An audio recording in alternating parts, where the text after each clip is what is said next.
You are now listening to Out of the Blank.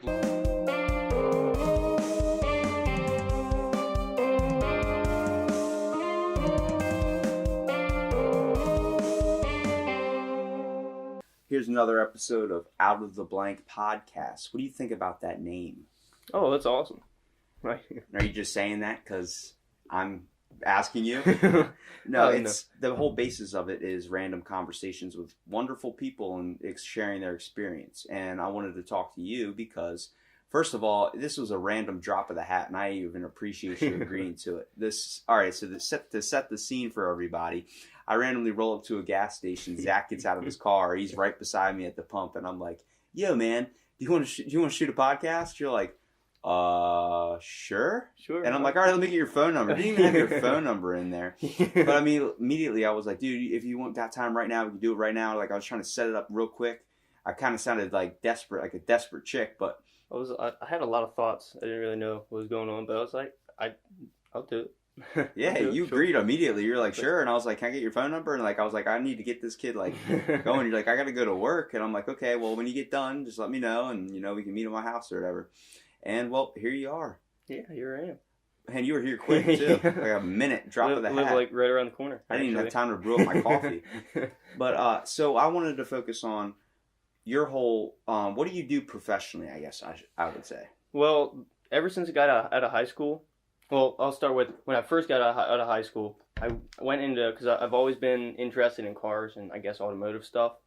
I went into auto parts because I didn't want to get directly in the hands-on. I guess I was a little nervous, But then after auto parts, I started getting more in hands-on, started working at Racetrack Auto, went to one other auto shop, and now I'm over at Speed World, where I rebuild most of the go-karts. But I mean, by rebuild, I mean tear down all the little small engines. Same thing that's on like a little lawnmower, but I mean, just a little different for a go-kart. See, for a guy like me that just gets in his car and hopefully it starts, like, just prays that, I don't have to replace anything. Like, I just went today and spent like $100 and something getting an oil change and getting something about with my fuel injectors, making sure they're cleaned out because apparently when it idles, something happens with that. And it was like $120 something. I was like, this is it's a robbery, but it's like, it's a great business to even get a part of. You can, someone's car breaks down, the person that's fixing it has all the power. It's much like plumbing. If you take a shit and your freaking toilet's clogged, you're waiting on that plumber and you can't fix it. Oh, he has all the power. You got, especially when you like take it to a shop and then they're the one doing the diagnosis in the first place. So they're pretty much the one who decides.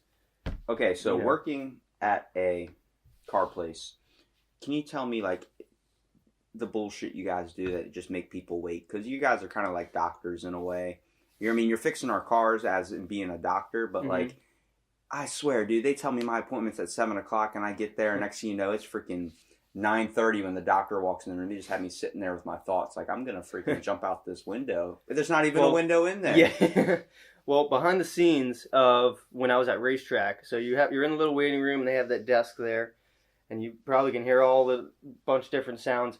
When I was at Racetrack, I was considered a lube tech because I was only oil change, tire, alignment guy. But at Hopefully the same, they're not listening to the podcast. So let's might cool. want to mention a little bit of names. But at the same time, like, Racetrack has everything set up like really good and really efficient. They do, I would probably say, 75% of Ocean Pines area, a lot of the Ocean Pines area. They do all the police cars. My friend Jeff, who works there, he does all the wiring for all the police cars, for all the sirens and everything. I mean, he does awesome. He does. It's like 6 hours of work for wiring, and he does it in like 3.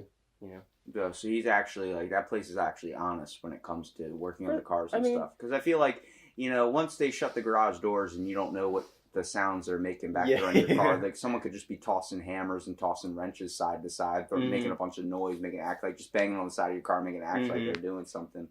And that's something I kind of experienced today at the Lube of Jiffy, where I've heard some bad things about. But that's one of the bad ones. It happens so quick. Like, he was like, it'll be done in 10 minutes for the oil change. Next thing you know, he comes in, there's the fuel injectors, and I'm like, okay, well, how much is that going to cost? He gives me like a total. He's like, but I'll give you a coupon. And that's where I was like, all right, it's a little bit sketchy bringing down the price by like only like $5. But then, like, I see him shut the hood like right after that, and then you're like 5 minutes later, you're good to go. I'm like, did you even clean the fuel thing? And I'm like, I don't notice anything different. I don't know if it's that major of a thing, but it's like, I hope you guys were honest about it. And I've heard some bad experiences, not to talk too much shit, but it's like, if you understand, like, there's a lot of people out there, like college kids like me, that are trying to, like, it's, paying for that is something extremely out of their pocket. And, like, those guys don't know because they're just sometimes just there trying to make a quick buck. When, let me think about this. Well, when it comes to cars, there's a lot of different parts and a lot of different aspects. And it's hard for, like, the mechanic himself. Each job is rated by, like, say, like an oil change, on average, is supposed to only take, I think, half an hour. Yeah. Some maybe a little less, some a little more, because it'll take a little. And then bigger jobs, it'll take, obviously, more time, and you can cut hours back. And, like, that's where you're going to make your money. You can, because most mechanics are what's called flat rate, where they're not paid by the hour, they're paid by the job. Yeah. So they can, make a lot of money. As they want. Well, if they make it go longer, then they're actually losing money. Yeah, because the whole point is you want to get as many jobs done as possible so you can make the most income. But it's also hard because, like, I don't know, for me, I kind of, even if I do a good job, sometimes I'll take a little bit longer and, like, look it over. And just to make sure you got all your P's and Q's lined up. At least for me. But then, like, see, this is kind of where it's hard because auto shops will do it so fast, and then you're like, did you really actually look at my car, or are you just trying to get the job? Or then they'll leave fingerprints, or things will be, the steering will be oily, or and then you have the big thing about, do you actually trust your techs to go in and out of the cars, and at least with Ocean Pines, or at least with. Do you know any places that actually take stuff out of people's cars? Because sometimes I'm afraid of that. Like, if I leave my book bag something, or I leave, like, something important, like, I always take my wallet with me, of course. But it's like, I've heard horror stories, but not really of, like, places around here. Maybe of, like, certain people, but, like my first parts job was at Auto Plus and Marine. I wasn't in, like, the Goodyear. I wasn't, the Goodyear is see, that shop's a little weird, too, because they have Goodyear, which is a shop, and then it's separate from the auto parts, but it's ran by the same guy, so it's kind of. But anyway, the Goodyear is, like, separately ran, and I don't know, if they just had, like, one person that did something bad, they would just be fired to me. They're pretty strict over there now, actually. Do you have can you tell me one of these horror stories that you've heard of that's probably, like, one that kind of keeps you on your toes a little bit, like, when it comes to like, if you ever get your car serviced, like, if you were a customer walking into a store and you've heard that story? Well, let me see. I had, this is a good one, just because it was a dealer, kind of surprised me. My first car, which, I guess we'll talk about this later, because that was a car I had in my accident or whatever, my Hyundai. Yeah. Hyundai, I did some headlight stuff, and I wanted to get them really polished good, which you're just going to sand them down and polish them. But I wanted to take it to the dealership, have them do it, like, real good. And they were going to charge a lot. It was like $50 or $60 just to, like, polish it. Which, that's a lot to me. That probably isn't a lot, because that was like a spit. I was trying to find the cheapest place. $5 for me is a lot. Yeah. So. Anyway, they polished my headlights, and you have to use this, like, compound or whatever. Long story short, I got my car back, and there's, like, you had to use a buffer, and it flings stuff. Flung all over, just all the, like, black plastic trim, just white splatter compound stuff all over the car, really dirty, just kind of, like, just for the, like, normal person trying to, like, keep their things really nice.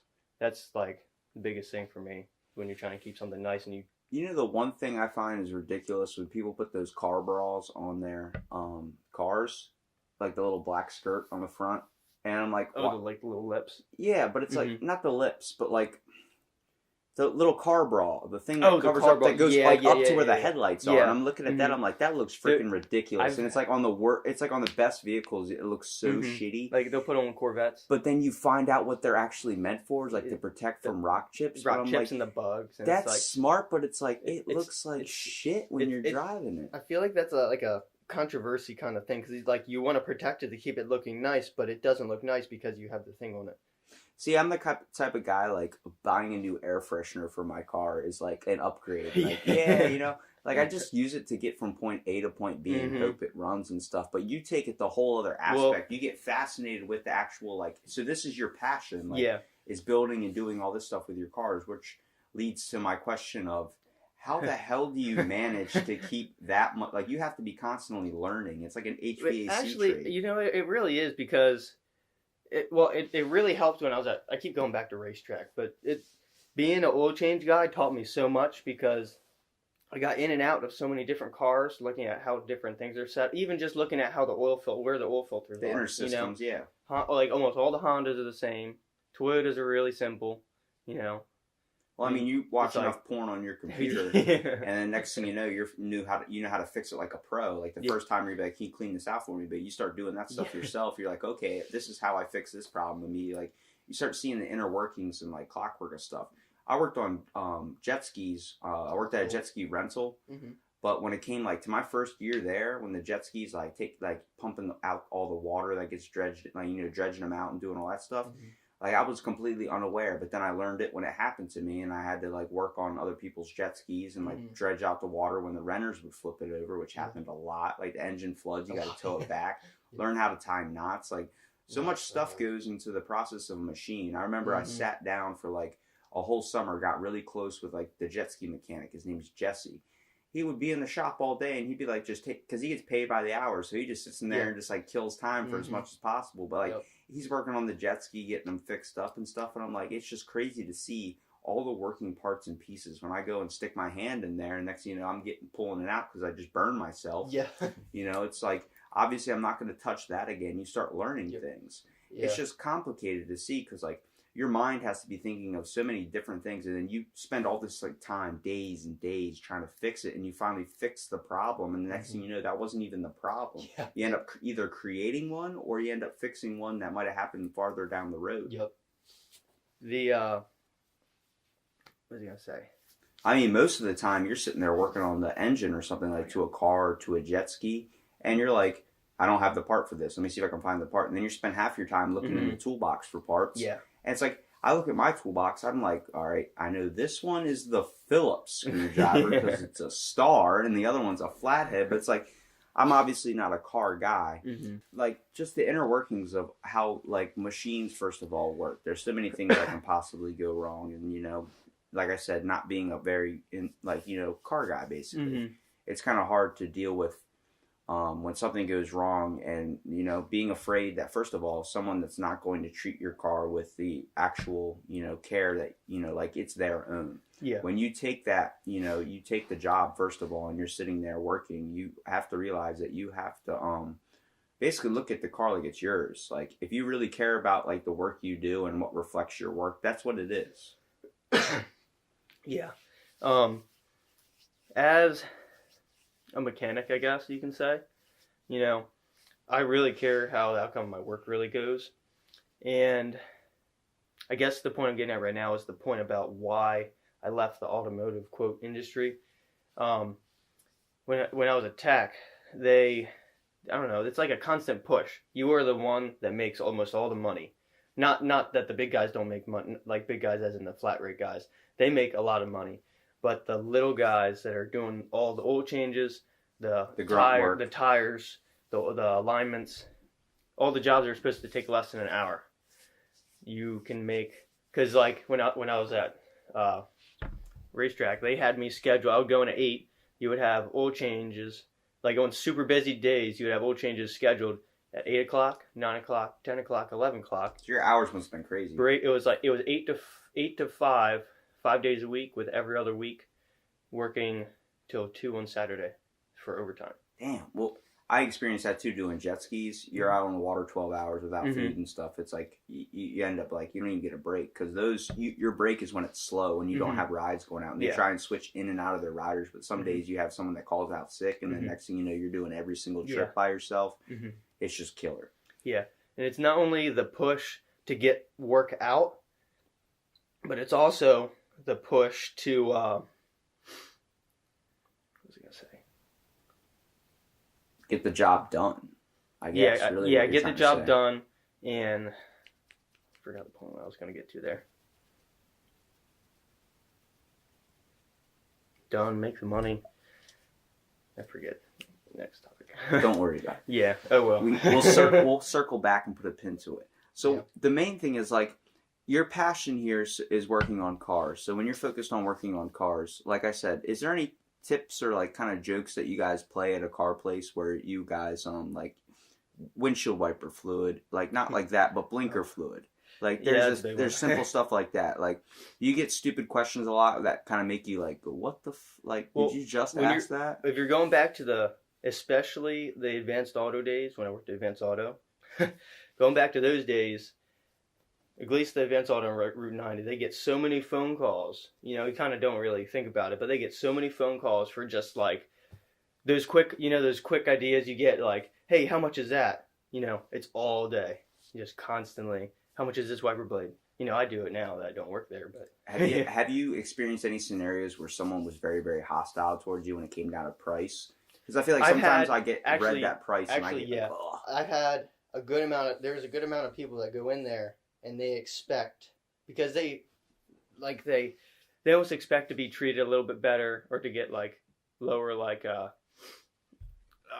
prices just because they used to own a garage or they work for somebody or they know somebody who hasn't, because people who have big companies and they like to try and toss a name out. If you get like a certified shop, you can get, it's kind of hard to explain, but you can get connected to Advanced Auto or a parts company and get discounted parts, and then you can make more money on mark up your parts more, mark up your labor. Plus, if you have a friend working on your car, they're going to do it for a cheaper price than what they would normally charge mechanics up. So if you're getting your average guy who's giving you $30 for an oil change, and the average price is $60, they're going to, you're going to get a little upset when the price comes out at a new place you go to. It's going to be $60. You're like, well, my mechanic does it for $30, and you're like, okay, well, I'm not your mechanic. You have to kind of give that answer. Next thing you know, you're getting people, let me see your manager, and going down to that. I mean, everyone's looking kind of to complain about things. Probably the biggest thing I could recommend to your average person, I guess, is, more or less learn what car you have, because then you can learn, like I don't know, right now I'm driving this Acura, I don't really want to drive it, but has really good heat, really good air conditioning, has heated seats and good lights, it's really comfy, it gets good gas mileage, but it has, they're very known for having transmission problems, so I'm kind of like babying it around, you know what I mean? You do your research on your cars before you buy them, right? I like to know weak points, so I can kind of expect what kind of money. I do a lot of researching on parts. Ever since I got in parts, I like knowing values and knowing if I'm going to overpay for a certain part. And signs of trouble, like where someone's wrote a review, like the rotors break easily or something, something. Like I'm talking about cars like I know something, but I really don't. Yeah. I just know what I've had to fix. But I've had a thing where I went to go get my brakes replaced, and the mechanic took the tires off to fix the brakes and everything. And the next thing you know, they're popping up all these problems, and they're like, "We have to fix this, and we fix this." And it's like the price comes down. Like, first of all, we agreed on $200, and now it's $500 something bucks. And they're like, "Well, it's already it's already like the tires are off the car. We can't, so it's going to be that price." I'm like, you literally I have no vehicle now. Or is that what you're telling me? You can't just put the stuff back on and not replace that stuff? Yeah. There should be. Oh, we took it off. In my opinion, there should be almost, at least for most people, if you're gonna do that kind of trick before you initially get into the procedure, do a analysis. Be like, hey, before we take this apart, because there is certain situations where you take a piece apart of something and you can't really get it back in the same way. Not like brakes or anything, but like a tire you can put back on. If they take tires off and they're like, oh, you need new tires, we took them off already, you can still put them back on because you don't want them. I tried to get a nail out of my tire, which is like a pain in the ass, which you guys probably get a lot. People running for glass or I did nails. More nails and screws and plugs. You nailed more nails. Yeah. Well, yeah. You were the hammer in a way. But is that your nickname at the service place, the hammer?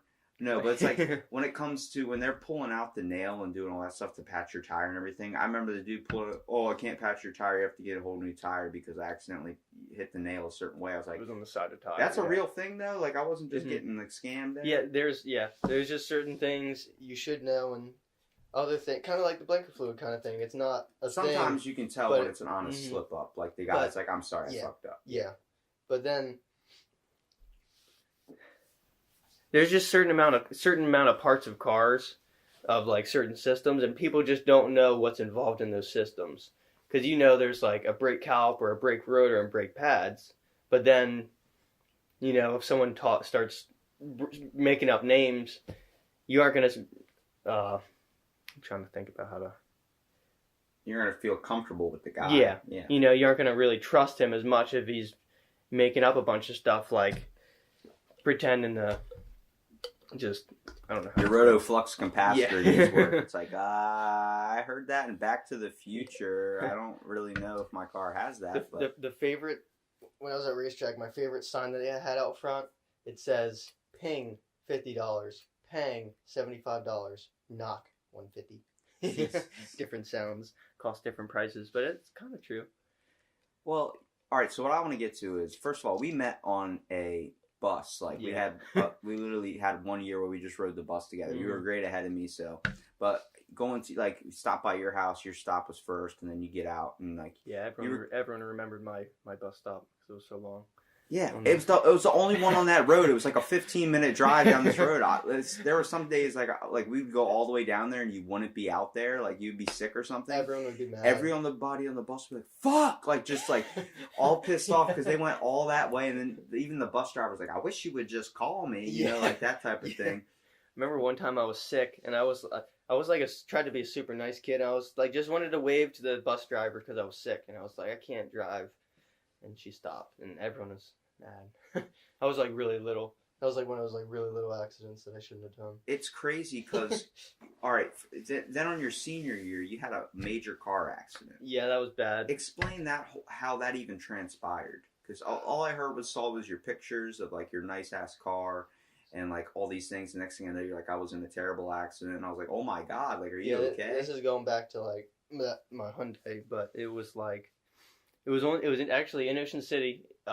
Directly in front of the police station on 67th Street. So they all saw it.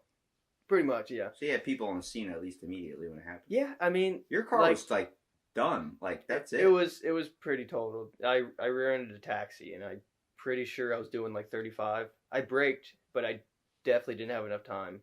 But it was weird because like airbags, everything deployed, and it was like I hit the car.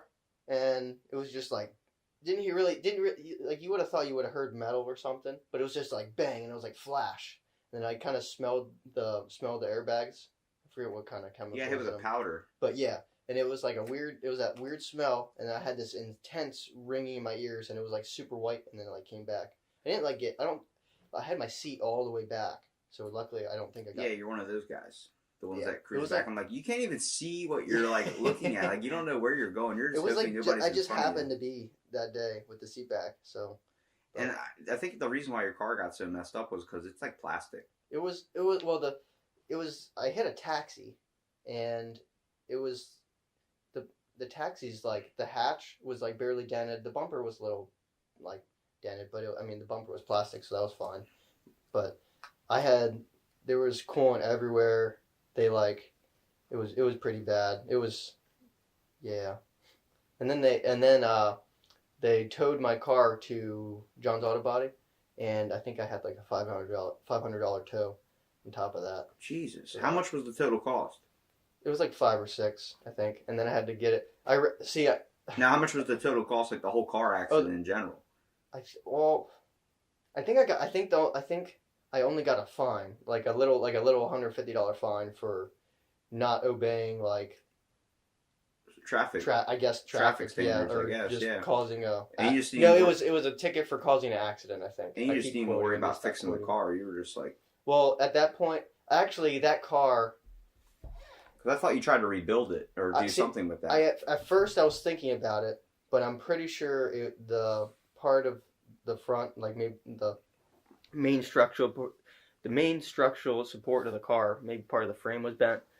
There was just a lot. Like it was all pushed in. It was one thing after another. You're just like, there's no point. I remember I posted. Yeah, gonna rebuild this, and then I took apart some stuff, and I was like, this can't be done. Much like when I try and go bad. and draw something, I'll have all the like everything set up, the pen, the paper, and then once I put the actual pen to the paper, I'm like, yeah, this is like not something I want to do anymore. But it's crazy because for me, like that would be like a traumatic experience, which it obviously was for you. Yeah. But like I would not be able to get behind the wheel. Could you get behind the wheel right after that? Like, could you like drive again and like be able to like still have that passion for cars? 'Cause a lot of people like that'd be it for them. Like I'm never doing that again. Well, I mean, it was traumatic, but it wasn't traumatic in the sense of I got in an accident because I was being stupid. I mean, it was because I was stupid. You just were being reckless. It wasn't me. Yeah. By stupid, I mean like being like reckless. It was just purely an accident. I didn't mean for it to happen. I mean, it was scary. I probably would be more traumatized if I got hurt in some kind of way. I think I had like a little bit of like not even for like strain, a week. I had strain for like a week, and then like I didn't have a car, so I couldn't really drive as much. Well, I mean, but not even for like a week or two. You just didn't want to drive or do anything like that. Because a lot of people be like, I'm gonna start taking the bus or I'm gonna start walking, like doing something like that. I'm thinking back to everything. I don't really think I was, honestly. Growing up, I don't know if you remember, but I also was like I had like a dirt bike stage. Yeah. Where well, obviously riding dirt bikes, you're gonna crash a lot. Not that that's nearly the same as a car, but I mean, it's the same kind of passion, I mean, bringing back to like, first of all, like you're into like low like speed cars, like the ones we all call the riced out deals. Yeah. You're in that whole group in development. First of all, I am not a big fan of you guys just because of how reckless you guys are.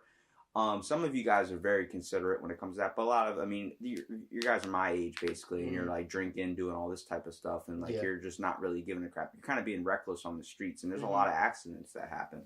Do you try, and I'm like, when these events go on in Ocean City, being a popular town and stuff, do you try and kind of avoid like the negative impact that you reflect onto the city? Do you try and like show everybody that you're all not like that? Because in the eyes of everybody else, you're seen as like a menace. Honestly, this is a good topic because the entire... That's why I brought it up. Yeah, the entire scene of, quote, racers and it's like not even necessarily specifically imports, but it's the whole envisionment of... That's not even the right word, but... like, everyone thinks like a big V8 thing, like anything V8 is just like fast. It's loud, sounds nice. You can hear it good. Like it has big cams in it. But then you hear another car. It's making all like these different turbo noises and which sounds badass. Yeah, it sounds cool. But then you're just like, it's just a little Honda or little I was in a Nissan turbo Mustang Cobra, dude. This guy takes care of this muscle car like I've never seen anybody. Rotates the tires, gets some like stuff that I'm like, oh my god. He just puts on a certain thing of tires to go riding in the street. And oh my god, we went over 90, and from one side he stopped all the traffic and just gunned it, and it felt like I was going through a black hole, dude. I was like, holy shit, I'm passing out. I'm hitting 5 Gs. I almost feel like, in a sense, I've almost left the car scene, at least for the past like 2 years, ever since I started building this car. And it is an import, but I'm trying to make it... Are you trying to solo out in a way? I mean, I guess you could call it that, but I mean, I'm trying to be almost like I'm building a Nissan. It's a 91 Nissan. It's a 240, and I'm putting a Toyota motor in it with a Nissan transmission. But it's not really going to be built specifically. I mean, it's going to be fast, but it's not. I'm not building it to be fast. I'm building it to be a solid, reliable street car that in the future, which I have a lot of money in it now, but I'm trying to set it up so if anything. I mean, obviously, if main components break, it'll be expensive. But if smaller things go, I can just kind of upgrade from there and have a really solid setup that I won't relate. I'm aiming for like a really good, solid 500 just wheel horsepower. So when it comes to these events, do you so you don't really like meeting up with a whole bunch of people? You just kind of like hanging down?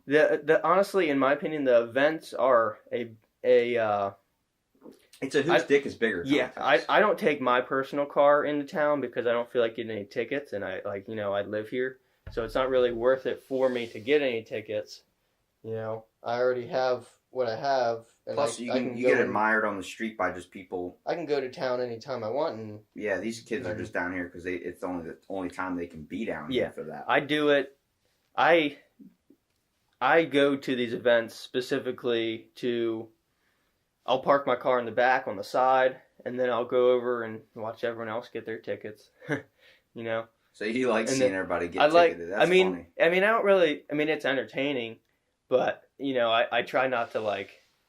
encourage. There's a certain guy out there see, that has a really shitty car, but a really I good take that- attitude towards the car, and then you're like, you see the ticket, you're like, yeah, you fucking cock. I take that back. Actually, I really like the car side of the events. I mean, as a car guy, I like the hoonage, but there also becomes a point where it's like too much. You know, I like being a hoon, but you also have to If like you have 1,000 respect stickers on the back of your car to where you can't see out of it, and it turns into like Talladega Nights with Ricky Bobby driving down the road with the giant Fig Newtons on the front, you're an asshole. Yeah. Okay? If you have your Instagram, your Facebook, any of that stuff on your car, or you're not promoting a certain page, you're just promoting your car or you're promoting yourself, I can get that, but it's like, if you have 50 of them on your freaking car, and then everyone has the shocker, which I don't understand what that is. Is that some Star Trek Spock thing? Oh, I don't even know anymore. Okay, yeah.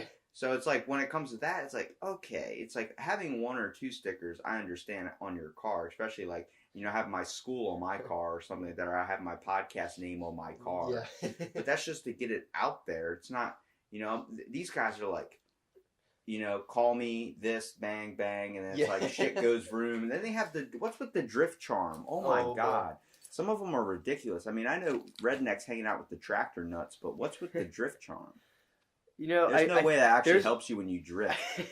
I thought that, you know, like coming up when I was younger, when I started going to all these car meets and stuff, I heard different reasonings behind the drift charm. Some of them were like, meaning like, I'm ready to race, or like, I drift this car, or like, but I don't think there's any reason. I think first of all, none of those guys that say I drift, I want to see them try and drift, because you want to see drifting. You watch Fast and I know you go hard with the Fast and Furious movies. First of all, when I start watching Fast and Furious movies, I'm like, I wish I had a car like this. My favorite one's Tokyo Drift. Yeah, that's my favorite actually too. Everyone hates that and talks so much shit on it. I'm like, no, it's a Southern guy hanging out with a bunch of these, like, you know, Chinese people, you know, not to stereotype or anything, but like, they are Chinese, and they're kicking him out because they see him as like a white guy trying to drift, and that's their thing.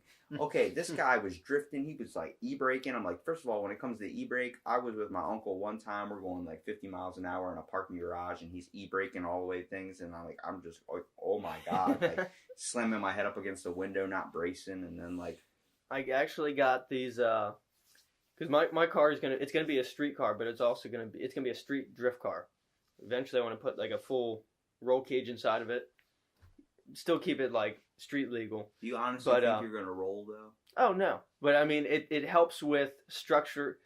It helps with I guess like frame support, because as a drift car, when you're flinging it sideways and you have all this power, especially when you're putting a lot of tension on there's a lot of tension on the frame. You have tendencies to actually flex the frame of the car. Sometimes I take it like a turn, like the road turns a little bit too, and I'm like going a little too fast, and I feel like the car like going, I'm like, oh fuck, like. But it has it comes from I guess you could just say a lot of torque. Torque is what breaks things, not horsepower. Yeah.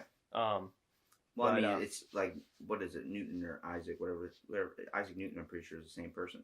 But it's yeah. But it's like, you know, the force, like an object in motion stays in motion unless it's stopped by an outside force. So there's going to be torque anywhere you go with that. Like you're generating energy, and that energy is in your car. So it's when you're moving, the brakes that stop you, like that's something applying force to stop that object, or it's just going to keep rolling. I have this bracket that I have for my back brakes, where instead of running only one caliper on each back wheel, I'm going to run 2. So I'm going to have 4 calipers, and I'm going to have this separate line coming up to this hydro. I'm going to have a hydro e-brake, and it's just going to be like lock up the back wheels. To me, it sounds like you're playing God. So Well, I mean, you can.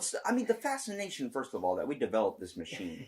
You understand where the car originates. We started with like horses, and then we're like, wait a minute, we can put this circular thing on something. Like when the wheel was invented, the next thing you know, we're using carts. The next thing you know, we're using like really crappy, like you know what they used to call jaywalking. Mm-hmm. It was meant to be an idiot. Like you were an idiot. Like that guy's a jaywalker. He's one of those Jays. He's an idiot because people get hit in the streets. If you're getting hit in the streets when those cars were around and jaywalker was like a slang, like saying to call someone like an idiot, they're going 5 to 10 miles an hour. You can't tell me you can't. They're not even going 10. They're going like 5. You can't move out of the way. I can walk faster than that thing. Yeah. But like the invention of how we stem from automobiles and the Ford industry, you know the reason like Henry Ford gave his people 2 days off, like gave the weekend off, was because everyone worked 7 days a week except Sunday. So 6 days a week, and it's because Sunday was church day. So they didn't have a free day off, so people were like getting miserable. And then he was like, if you give them the weekend off, they have a day to actually do something, then they can go to church, and then they end up spending more money on the cars that he's selling. That was the whole thing behind the automotive industry, like with Ford at least.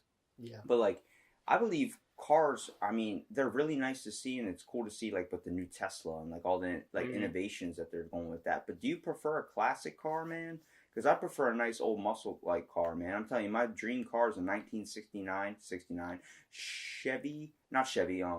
Pontiac Judge. Mm-hmm. That is my favorite car. And then a 1970, I think 1 or 2, not Pontiac, Chevy Impala. Yeah. I like those cars. I just like the old body style. I wouldn't mind if you gave me a freaking V6 or V4 engine but with like a really nice like old body style. I'll take a Nova. I'll take one of those old style because I see that and I see the bench seat up front. Yeah. Dude, that's American art, man. That's like I look at that. I'm like I see America awesome. Immediately. Start spray painting American flags in my mind, like. But your fascination is more with the new retro, like getting it's like Japanese, souped up. Is that your fascination? Just like what influenced you in that way? How did you even get started in cars in the first place? Like, is that something your parents are interested in? It's kind of weird because, I mean, I guess you could say my dad first initially got me into ride. I guess a go-kart. He got me this little like handmade go-kart, had this little motor on the back. And then it upgraded to a dirt bike. And then I got a bigger four-wheeler. And then I got a bigger dirt bike. And then I got really into dirt bikes and I wanted to race. And then, because I used to ride right across from my street, I have a bunch of trails and stuff. They're still there, but I can't ride on them. I had to slowly kind of stop riding because, well, my bikes got louder as they got bigger. And you could start to hear me in the woods. And people would call the cops. They started calling people on me. I had a little electric go-kart. I used to piss my dad off because before he'd go to work in the morning, I'd be like, can you pull it out to the street? Because I was too small to pull it out into the street. This heavy-ass freaking charged go-kart. I had charged all night. Mm-hmm. But you had like probably a gas one. It was gas, but I was actually still too small for it. I was always like really small. Even now I'm like 125, 130 pounds. But like I was probably like 90 pounds, 80 pounds when we got it. It had 2 wood blocks, probably like 4 inches big on each the stop and go pedals, and then most of the time or at least for the first couple of years I had to have a pillow behind me too. So it was like, and the brakes were kind of weird. It wasn't like brakes. It was just these little metal things that just pressed on the tires. It was like really rigged up, but it was fast. We got like 15 miles an hour. You could just lock up the wheels like that. That's all that matters. Yeah. At that age, you're like, who cares if I get hurt? I flipped it once, but it was scary. But it was fine. I was in my little electric go-kart. It didn't have the gas and brake on the right and left. It had the thing like a bike kind of does, where it's the little, where you just push the lever and it goes. And like I remember always watching that battery going up and down the street. And I remember like even like I lived in like a teacher neighborhood in Berlin, so it was like I'm just going up and down the cul-de-sac. It's not loud. It's not doing anything like that. But there'd just be parents sitting out there watching me, just sitting drinking a coffee. Like, look at this kid having the time of his life on this scooter. He's probably going like 15 miles an hour. My brother had the electric charged Harley type thing. I remember I rode that once and wrecked it.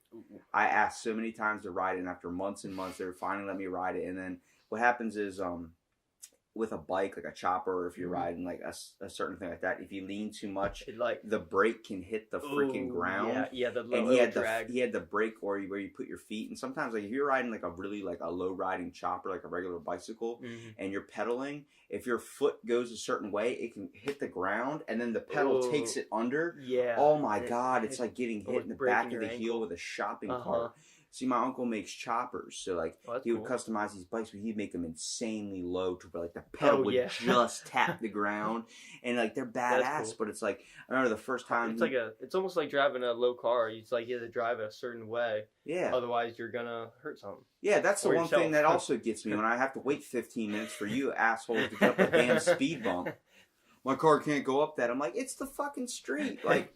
If you literally can't go into the 7-Eleven, I have to park on the side. And it's like, as soon as you guys see probably a large rock in the road, you guys probably freak the hell out. Like, oh my God, my car can't handle it. I remember I rode with a kid, had a Honda Civic, and he had pimped out in like gloss blue, that whatever grabber blue that everyone loves so much. Yeah. And I was like, we're going bodyboarding.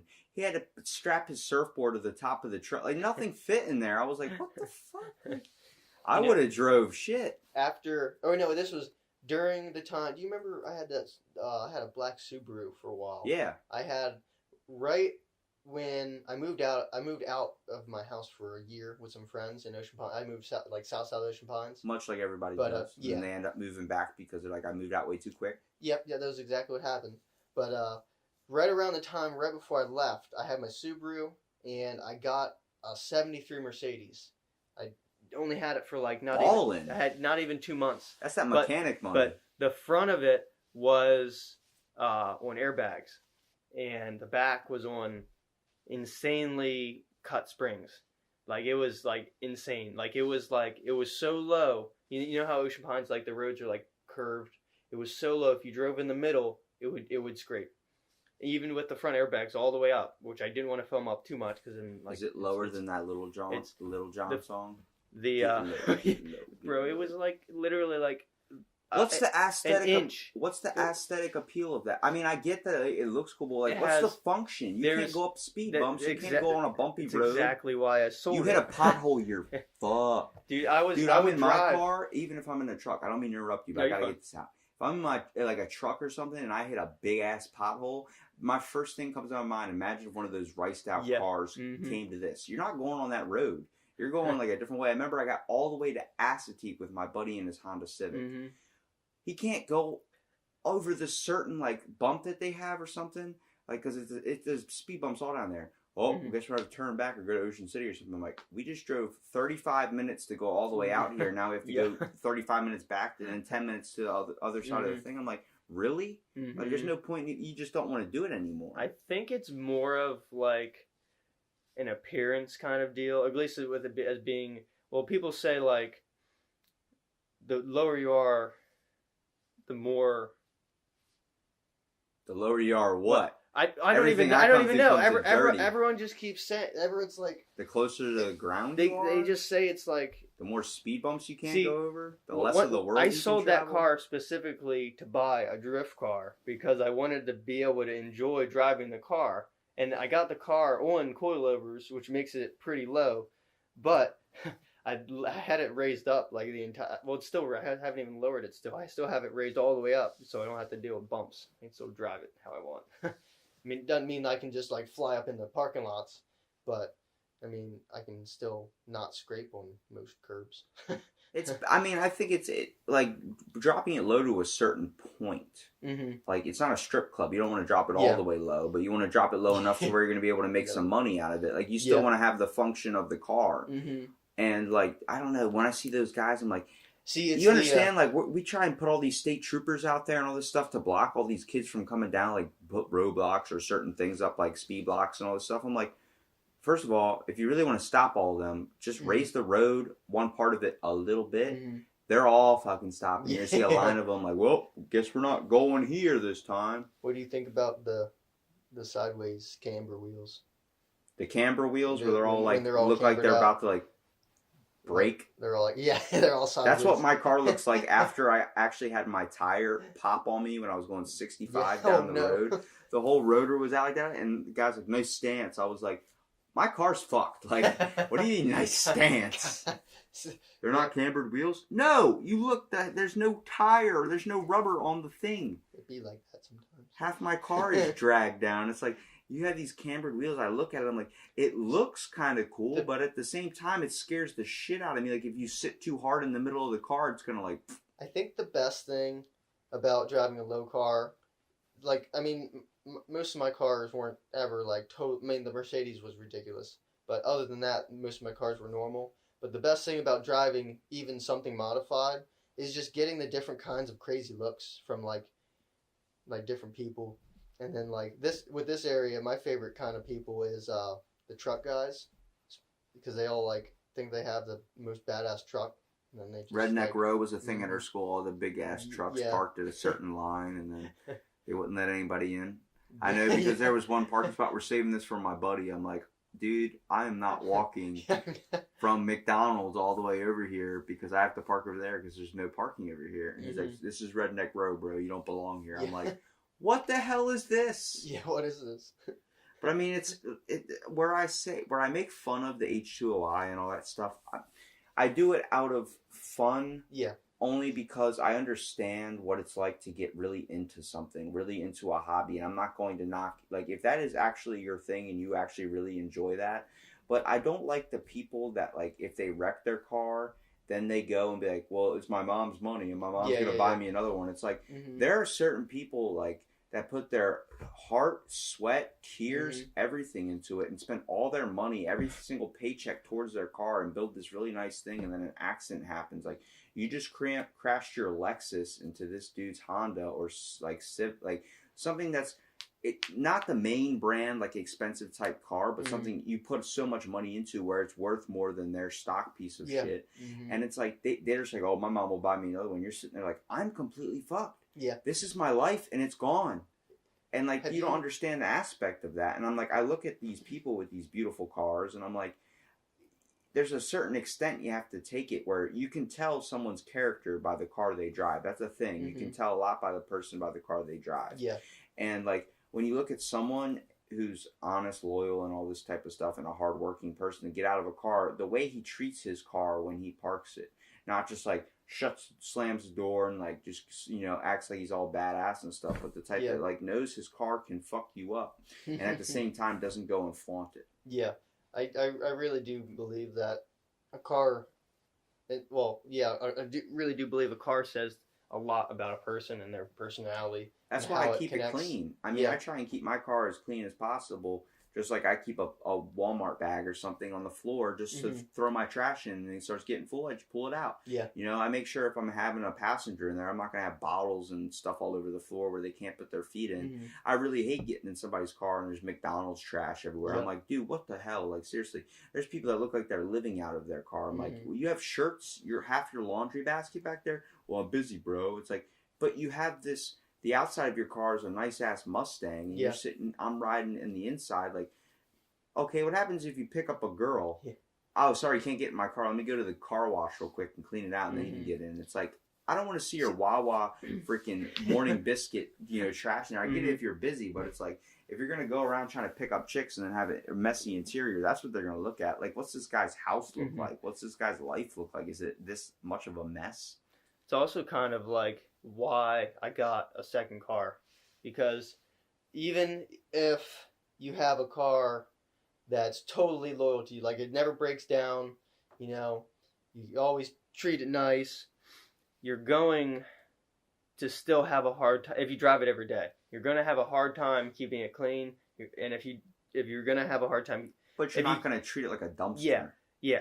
Well, see, it's just like getting a new bike. When you scratch your bike for the first time, like, you don't give a shit anymore. But when it's brand new, you're like, I don't really want to ride it because I don't want to scratch it.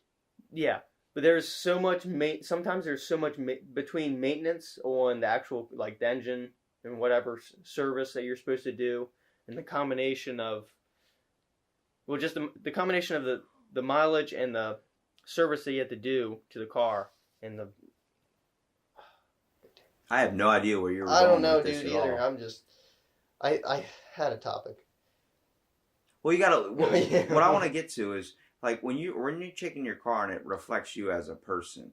Like, I mean, it's not super hard to, like, now and again, I get that we get busy and stuff, and it's hard to, like, care for the interior, but, like, you take care of your car, it's going to last you. If you make sure that you're ahead of problems and you're ahead of stuff like that, it's much like you take care of the inside of your car. If you just throw that trash out, remember, my buddy bought his new Mustang, and for our whole senior year, we couldn't eat, couldn't drink, couldn't go get Slurpees and do that stuff. Remember one time I got in the car and I was trying to pull out a granola bar because I hadn't eaten all day. Yeah. He freaked out, like, get out of my car if you're going to eat that. I'm like, what? And then he eventually worked his way up to it. It's like what I talk about with the scratching a bite type thing. Once you kind of open up to it, you got to realize, like, there's certain extents you can take it. Obviously, people that have, like, no food or drink in their car, there's either a story behind it. Like, one time my buddy had Chinese in here and he spilled grease all over the floor. I had a woman cook me Haitian food one time, and in my Kia, it had a freaking, like, the juice was leaking. I had to wrap it in a towel, and I pull it out of my car when I get home, like, 4 hours later. Oh my God, my car smelled like goat and stuff. I'm like, damn, like, I might have to change the mats and stuff. It's like, you got to understand what can go in your car and what can't. I guess the point that I was trying to get at was more or less, me personally, I have a hard time keeping my good things that I use a lot really nice. So my one car that I really care about, my Nissan, I put it to the side, and literally I've taken almost every single piece apart and gone over. I've taken all the carpet out, taken the seats out, I've cleaned them, every single piece I've gone over just so I can try to keep it nice. Meanwhile, I'm putting miles on this car, and actually, this car was given to me. I had to fix it. I put brakes and stuff all on it and put it through inspection. But then this way I can keep mileage on this car, can dirty up this car. I mean, I'm still going to keep it nice, and because I want to be able to sell this car before it is really worth nothing, I guess. Or before I had to put more money into it. If I gave you $1 million, would you be like Jay Leno and just start buying, like, cars and keep it? You know, he has an airport hangar that's filled with cars. You know why he keeps it on in like one of those airport hangars? Was because if first person that breaks into that thing, airport security, homeland security, all those people roll up on there like in minutes. That's why he keeps it at a public airport. He has his own hangar, but he has dozens of cars. He's got a thing on Netflix that you get to see all his cars. The same thing with Jerry Seinfeld. I'm not a big fan of that guy, but you know, he's really into cars too. It's crazy to see, like, he doesn't go all out and, like, you know, pimp it out 100%, but, like, you know, he gets nice classic old retro cars and fixes them up, spends a bunch of money in them. And I remember one time I went down into the hole looking for freaking, you know, Pontiac Judges, and everyone that was selling that was cheap and wasn't like a $1 billion was like, you know, trespassing thing wrong with it. And I'm like, what does that mean? Like, someone broke the windows out and it's like, it's a fixer-upper. Different title or something. And I'm like, good God, like, it's like all these things that you need to replace, all these parts you need to replace. I'm sitting there thinking, oh, brakes, I can get new brakes on it. No, the brakes are like $800 because they don't make that set of brakes anymore. It's like, I wish we could go back in a way, even if we use the same new parts where, like, you know, our advancements in technology when it comes to automotives and how fast we've progressed in just transportation, but it went from an object of being like to get us from point A to point B to get us to now it's like to look good, to go super fast, to break that. We're always constantly trying to progress in ways I feel like it's good to progress, but at the same time, like, why are we doing certain things? Like, do you really need your car to auto drive for you? It's like, if you really are that lazy, I understand where it comes to disabilities where people can't do that, but like someone being able to hack into a Tesla and crash and kill somebody, that's a little bit out of my realm. I'm thinking I would rather stay more to where, you know, I have to actually put the fuel in my car. I like the smell of gas. It's a calming, like, thing to me. And for some people it's not. Some people it's like, oh, you're hurting the planet or whatever, like that type of stuff. I'm like, yeah, well, that's you, man, and I understand, but it's like, we're all in this world together. We're all living here, and it's like we're only here for a viable amount of time. It doesn't mean go be an asshole and blow smoke on everybody like a lot of people do. But it's like, you know, you shouldn't be worried too much about what others think. If you're doing your part, and then that's right for you. But, you know, this world's not built to last, much like we're not built to last. And we definitely need to take our time in caring for it in certain ways. But, you know, if you have a passion when it comes to cars, and you like, I knock it, but I'm not truly knocking it in a way because I understand it. It's just, I think a lot of people, a lot of money. a lot That's of a lot people of money. take power with things, and I believe like when you're more educated, like educating me about cars in this conversation, I was able to understand a little bit more. And if I ever have a problem with my car, I'm definitely going to shoot you a text and see if you can troubleshoot it for me, just because I know somebody in the workings now. But it's like, I don't always word things the best about how I'm trying to explain it, but I mean, You know. I'm interpreting it pretty well, dude. I mean, I understand, like, you're talking to me about this, but it's like it's hard to even explain the workings of a car. Well, cars nowadays actually aren't as complicated as you think. It's, at least the ones with the new computer systems. The most common problems, yeah. But the imagine. Oh yeah, that's true. Yeah. There's so many there's so many working parts in a machine, so it's like there's a lot of things that could possibly be wrong. When it comes to troubleshooting, it's just like we're trying to fix your internet. A lot of times it's like a 5-minute fix, or you got to plug it in or something. I do remember, because I took I took automotive at the tech school in high school or whatever. Yeah. I remember the first time my teacher, we walked out of the shop and he just popped open a truck hood. I remember just the first time looking at everything and actually trying to think about what everything was. And it what just is kind of this foreign substance? Everything just kind of blended in together, just because there's like, you have the plastic piece that's just like a cover, and then it's just like, you have like some reservoirs with fluid in them, and you're just like, how many different kinds are there? You don't even know when you're like, just starting It's like to learn. the types of crack. How many forms of crack are there? Yeah. I remember I shot you that text. We can talk about so many things, like even crack. And you're like, what? You're talking about crack? I don't know too much about that. I'm like, oh. That'd be a good topic. I It's know a lot essential. about that one. You want to make money for your car. Yeah. You want to make your car go fast. Start putting crack in that thing. You can run alcohol in cars. You know that? Moonshine. Something like That's how the moonshiners did. You ever seen that movie Lawless with Shia LaBeouf? Yeah.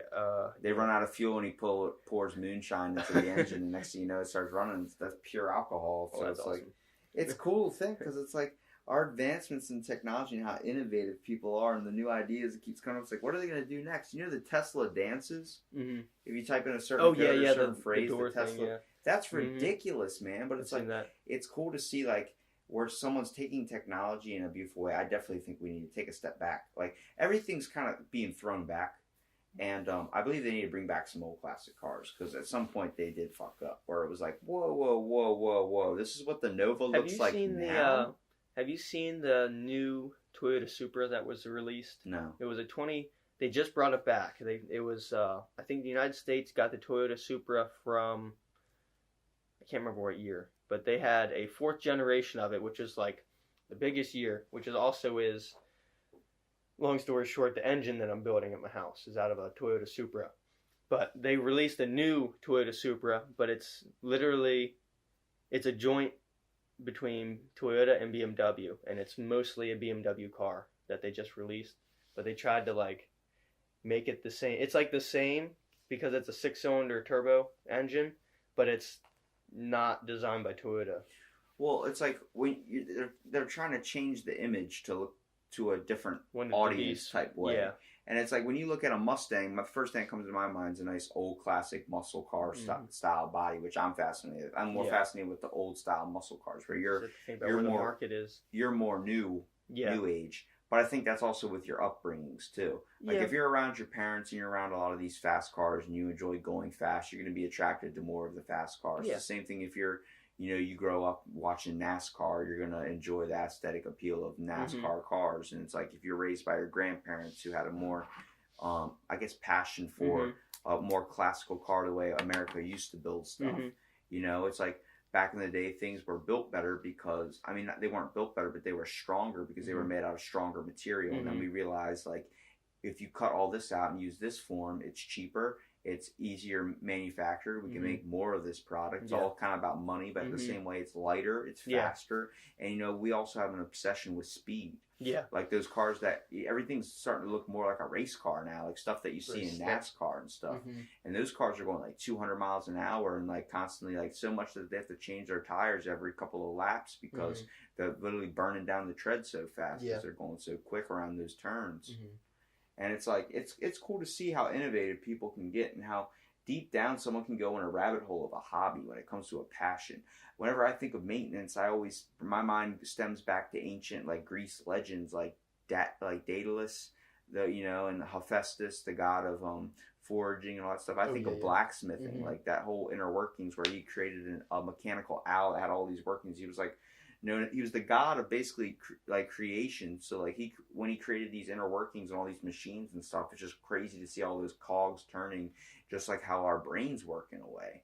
And like when your brain's troubleshooting something, that's constantly gears spinning basically to make kind of a general like troubleshoot of what's going on when a car does have a malfunction. And when you're driving your car, you're probably thinking of multiple things that could be, possibly acting up, things that might be acting a certain way. You're probably basically looking for things to happen.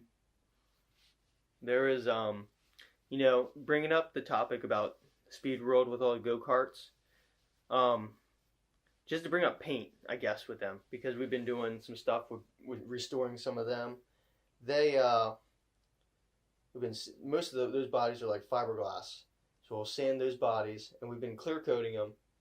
And just looking back at like old classic cars, the paint, I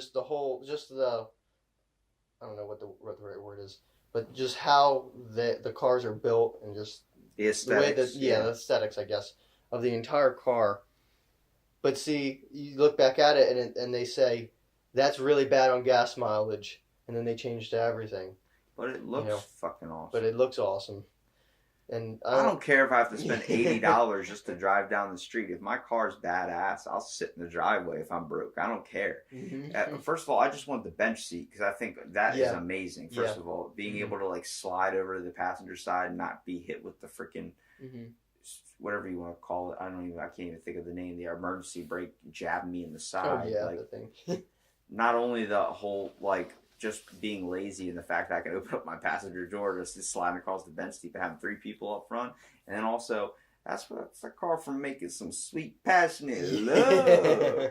But it's crazy to think how like when we had cars like that, it felt like we were all more connected in a way. I feel like because speed was down. But it's like there were drive-in movie theaters. Like movies you could sit in your car. I want to go to one of those, and I'm never going to experience that unless someone brings it back. Or I go to a place where some dude's still doing that. But it's not around anymore. It feels like everyone wants to spend so much money into their car just so they can drive it, and then they never want to spend really any time in it. Like actually just sitting in it. It's just a... what's the word? Sitting parking lot. Where cars are beneficial...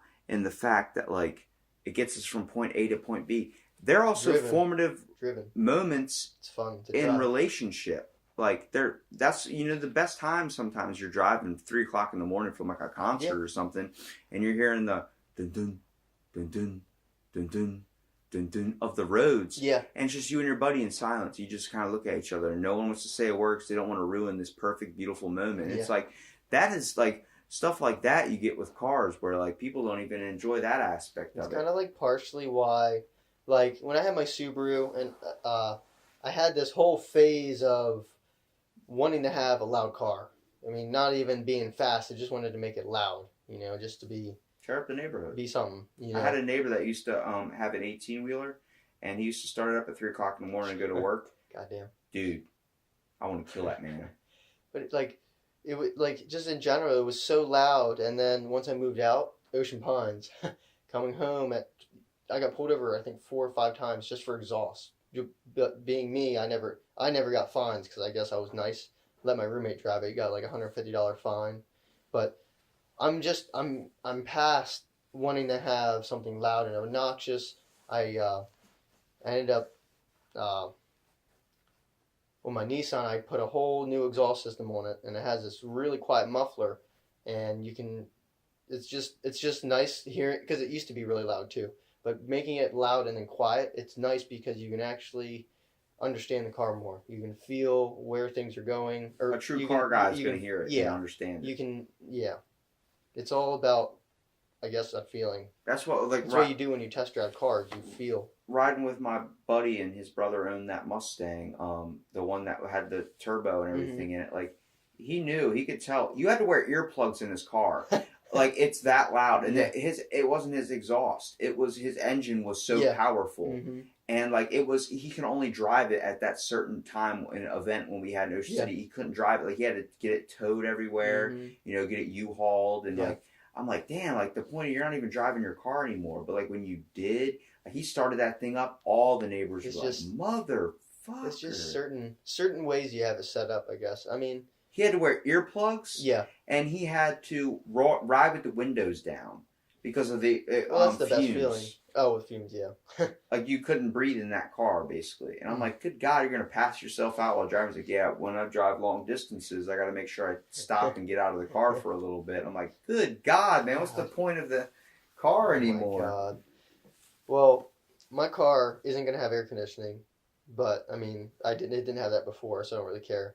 But I just wanted to be, like I keep saying, streetable, and I'm probably gonna keep it quiet, but I almost wanna. I could talk about things I want to do all day. You don't want the credit to be with the wrong people. You want the credit to be with the people that are actual car people. You want someone who's an actual car person to see your car and be like, yeah, I know it. He obviously takes pride in his work. You don't want to be like how a lot of the H2OI guys are, where they're like, they're all gonna know because my car's super loud. I cut the exhaust and did all this stuff to it, like stuff I don't even know what the hell when I first got it, because there's a big portion of there's stupid import guys, and then there's drift guys too, which most of them are import guys.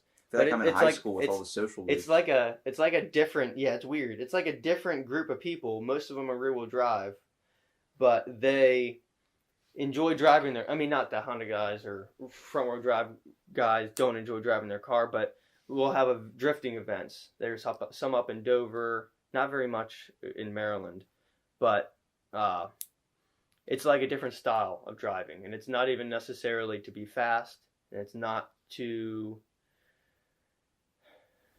It's meant to be enjoyable. Yeah, you're just enjoying drifting the car. It's the feeling about being sideways. So I usually ask this question on my podcast: is everyone's got a moment where they realize I call it a transcendental moment. It's not like an epiphany. It's not like seeing God, but it's like a moment where you're like, this is what life's about. This is like a good moment in life. Do you have? You can have multiple times in life, but do you have a certain moment? I'm guessing it's behind the wheel of a car.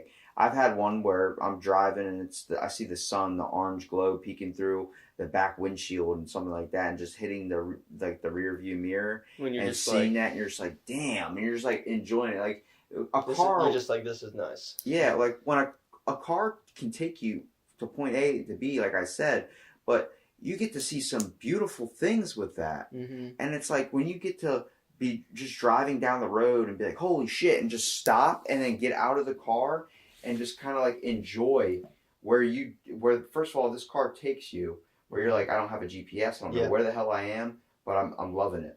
It's gonna be a lot of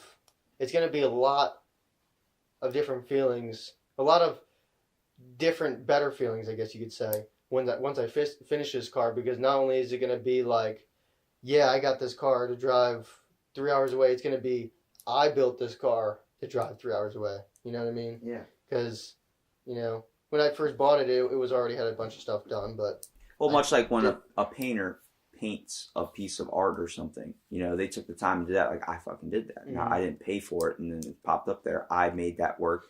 I put the effort, the blood, sweat, and tears into it. You're going to take pride in it. Yeah. It's actually kind of funny because when I first initially moved back home, I brought the car home, and I told my parents, I was like, hey... I don't know how much longer I want to. I didn't say I don't. I didn't say I want to get rid of the car, but I said I want to fix some stuff on it. So long story short, I ended up pulling the old engine out of it, actually the old engine was out of a Skyline, but I pulled everything, which is a car that's only in Japan. But I sold everything out of the car. I'm not that idiotic when it comes to cars. I know what a Nissan Skyline is. Some people, that's right? A Nissan Skyline? Yeah. Okay. Some people don't even know. They're like other countries are right-hand drive, and I'm like, every country is right-hand. Almost every country is right-hand drive besides us. There's some people that order right-hand cars and try and drive them. I thought they were illegal down here. No, My buddy's there's a 25-year import law that you have to get them sent over from wherever, I guess, or they have to pass like DOT but you can there's importers that you can just get straight up just go buy them from, but That's gotta be crazy trying to drive in a right-hand car if you're so used to driving left. Everyone's I like, haven't driven one yet, but I kind of want to. Imagine some dude goes to flick you off and he like pulls up to your window. You're on the other side of the car, like, what the fuck? God I damn. really want to go through the drive-through. How are you gonna go through? Joth, you gotta go in reverse. Yeah, exactly. You gotta back up in reverse. You gotta get my order. Why are you driving through reverse? If you haven't noticed, my steering wheel is on the wrong side of the car, or in the right terms, the right side of the car. Get it? There's a pun there. Double entendre. You could get a mail Jeep. They're right-hand drive. I know a guy with one of those. That's kind of cool. There are no Jeeps that are for males. Okay, that's a woman car. Even they say it. I do. Don't get me wrong. I'll never like own nice a Jeep I or a like Chrysler or a Dodge Why? because they're all General Motors. You know what Ford means? no. Fix or repair Oh, yeah. daily. I don't know what they say about that. I'm honestly just a fan of a car. If it can get me point A to point B, lets me podcast with people and shit, works for me, man. So what's your moment, dude? Is there a certain late night drive? Well, I don't know. It's kind of hard. Things have been hard ever since I tore this car apart because I feel like there's almost like a piece missing, I guess, from me. Because like I've always, ever since I've had a car, like ever since my Hyundai, I've had something that I've like really cared about, I guess. Not like insane. I'm not like super upset. I mean, I guess you could say I'm super obsessed, but you know. If you're getting into cars, you kind of have to be obsessed. Yeah, I mean, Understandable. it is all my money. I'm not gonna judge you. But I don't know. I guess it's more or less. This sounds kind of lame, but I had a lot more friends when I had my car driving. Nobody really wants to help. I mean, I understand that, dude. I mean, but also like where it comes to the friends thing, it's like you grow up, dude. Everyone's got their own things they're trying to do. I mean, Especially I'm not really blaming anyone, but especially people having kids so early. It's like, oh Yeah, my god, that- like now you got a whole another thing you got to worry about. Your car is like My whole it can be thing your is, passion, but like I have a girlfriend now, but I really like. There's so much I want to do, and like so much I want to do with her. just like no, even just don't make that face. I made that Oh. face because it sounded sexual. But go ahead. I meant just like so many places I want to go and travel and things I want to see and like I don't know, a lot. Do you want to But- experience the world like with your car, or do you want to experience the world just experience the world? Like you wouldn't mind taking a plane. Like you're not that type of guy. Like I've tried to fly people from like other sides of the globe out Mhm. here, like friends of mine and stuff. Yeah. And it's like they're like, I'd rather try and drive. Like if they're across Yeah. the states or Well, something. It's like why? It's gonna cost you way more money, Yeah. way more time. I No, can get you here in 2 hours instead of taking a 7-hour trip. If I had to go somewhere that was multiple states over and it was going to cost me more money to drive there than fly, I'll probably just fly. Smart man. If it's only for something that I really want to see. If I was multiple states over and it was like a car event that I really want to go to, and I'm just going to go there just to look at the cars, I'll probably just be like, unless there's like some really cool things that I really want to see there. I mean, it's like I'll probably want to drive there, and even if I'm parked, kind of like Ocean City events, even though I'm not entering myself in the show, it's fun to drive there and then park and look around. Well, you can't miss the But that's a experience car of thing. taking a road trip. I mean, Yeah, even the exactly, bad that stuff too, that that's happens fun. to it, much like That's part of the. I've talked about with like a band, Mm-hmm. like even when they get a flat tire, it sucks in the moment, but it's a story you're gonna have to tell. It's Yeah. an experience that you might look back and laugh on, Mhm. depending on how it went. Yeah. And it's a beautiful thing that someone can get into passionate about something and just kind of stick with it in a way. Because I mean, a lot of people give up on their passions and don't chase it further down the road. Mm-hmm. And dude, I see you owning your own car business one day and running it like that, man. And owning a bunch of nice cars, but obviously keeping them worked on. But at the same time, like you should open up your own mechanic shop, call it Zach's Garage or something. Yeah. Zach Attacks. Yeah, that'd be cool. And I'm hoping before summer, because ever since high school, me and my parents have had this deal where each paycheck I put it's just to make sure I save money. But I have a bunch of money saved up because I'm trying to save my own. I'm trying to buy my own house. Yeah. And my whole key right now, or the whole thing I'm looking for, is a bunch Something of with a land. garage. Yeah, a bunch. Well, garage would be awesome, but I'm trying to find just a bunch of land. Right now, I found this one. It's 7 acres. Has a little livable trailer on it, and it's like a little in the woods, but not really. Has a little chicken coop in the back, and then one 2-story house that's like needs to be torn down. But it's like, I don't know. I'm really hoping I can move into something real like that, because then I can just either tear down a piece or even just build a pole building, because those aren't very expensive. They're like 30 grand, 50 grand, or even just to do payments on something. You I spend can do more of payments that in on. your freaking brake fluid. Yeah. I had to think of the dumbest thing, like blinker fluid. Oh or yeah. something. But then you can even just, I mean, even with that like chicken coop, if I can just get that cleared out and have a way to just pull stuff in, just to be able to have some cars covered, will help keep them like. You'd be surprised how bad things go when they just sit, like just Yeah, like well, that. when you don't use something or take care of it or maintenance it, when it's just sits there and collects dust, it becomes, things don't stay up on tune on it, and next thing you know, something's out of whack when you try and get it in and drive it one day. So I mean, that's a good key, really, ingredient to life. Like, you gotta, don't let something sit in the rain and rust. You want to be able to kind of function with everything. Being able to function in, your body. Don't be sitting, be a lazy, person all day. We have our lazy moments, obviously, but, spending your time crawled up with, the blanket over your eyes, one day that blanket's going to be permanent. So it's like, you want to take it in strides like that, take care of what you have, because it's going to be gone one day. Yeah. And that's a great, great, great saying. And, I really appreciate you coming down and being on the podcast, man. It was a fun experience, dude. You're like me when it comes to having ADHD, because good God, you were rattled. Your hands were constantly idle and doing something, playing with keys or something. It's all good though, because I do the same thing. I tap my feet. Usually when I talk, I'll like walk around or like look at something real fast, or like I'll look at my phone, try to get a different idea, or like. But see, that's That's a great aspect in car mechanics, because you're constantly moving. You don't have the need to want to sit down. You have the motivation and kind of drive to. Literally, you have the drive to get you kind of functioning and get you working on things. It keeps your mind motivated. It's got to be terrible. I know I barely get sleep, even though I'm not a car guy, but my mind's constantly running, thinking about other things to be doing. It's like it's a good handicap if you think about it. I kind of wish. Because like sometimes I like can't focus, but then other times, kind of like, I don't know, like last week I was working on some of those go-karts I was painting. I had to wire wheel one of them, but I wire wheeled it like just to strip all the old paint off, get the entire thing to bare metal.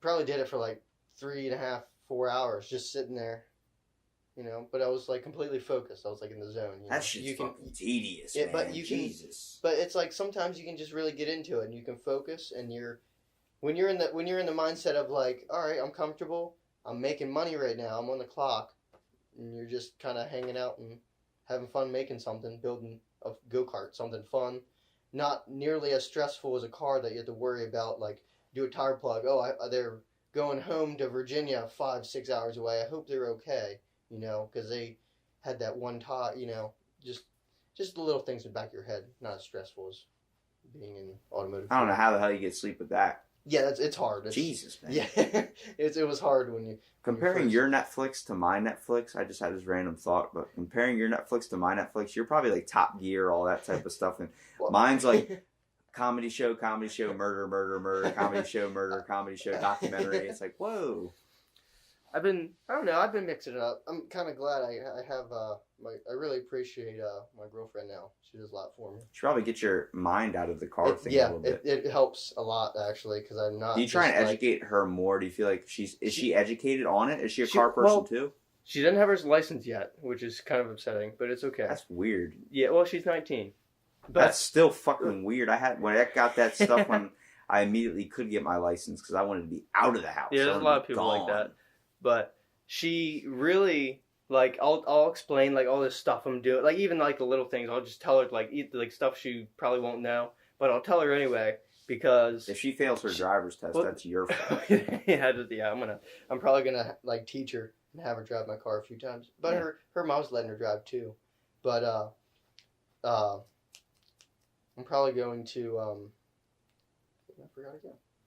My mind just gets so. Dude, I understand. We're all over the I know. place in this podcast. It's the whole point of why it's called Out of the Blank, man. We're literally pulling shit out. Like, you came over asking what it was about or whatever. I don't really listen to podcasts. Like, dude, it's just random stuff. Like, we're just going to be talking about whatever. I want to talk about your interests. You can talk about mine. Yeah, I remember now. She, I'll tell her all these like little tedious things, and even though she won't know, she'll just like really, like, she'll be like proud of me that I did this, and like other times like I'll do something like I painted the part of my engine, and it's like. Sometimes it's as simple as pouring windshield wiper fluid in their car. Like that little bit where the light goes off. Like, oh, you did so much. It's like, I honestly really didn't. But like, the whole process. People would ask me that at Advanced Auto, like do it from some older lady or something, and she'd appreciate it more than you could ever think.